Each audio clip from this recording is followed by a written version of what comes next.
guys, good afternoon. Ayan, i-flex ko lang yung nakuha kong sumiko. Ayan, si Mami Dino. Ayan. Ayan, ganyan siya kalaki. Ayan. Bali, kwento ko lang yung tungkol dito. Before kasi nung nag-start ako mag-collect ng sumiko, ang una kong collection is si Penguin, yung color green. Hindi ko pa nga siya kilala that time kasi ang kinokollect ko talaga is Little Twin Stars. Tapos ito, meron ako isang seller na naging friend. Then, nagtanong ako kasi nga, madalas daw nakakapanood ng live that time. Kasi yun nga, nung time na COVID, that time, lockdown, stress reliever ko yung pag-watch ng live. Pero minsan, syempre, busy rin kami, hindi kami nakakapanood ng live. So, isang seller na madalas mag-live, tinanong ko siya na, may available kang sumiko? Then, pinakita niya sa akin itong ganito kalaki. At that time, talagang isa lang yung pinili kong sumiko na malaki is yung penguin na talagang malaki. Pero sa akin kasi, mas gusto ko yung mga charm size, tsaka yung mga small type, yung mga mascot.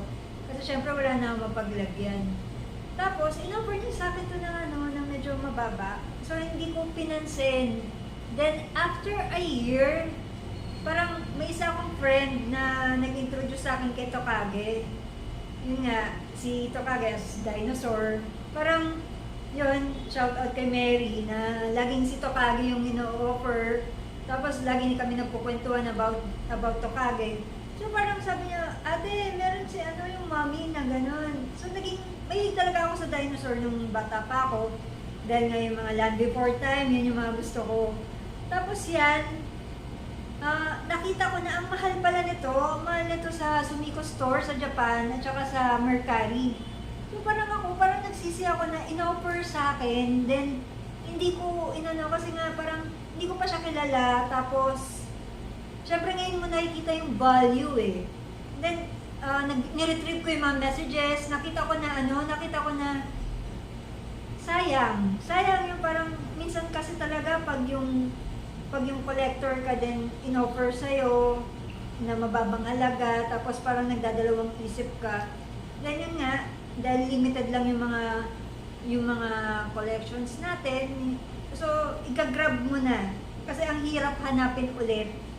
So, eto lang, this month, last August, kasi September 1 ngayon, nakita ko to, nakapost. So, parang, ang tagal ko siyang hinanap.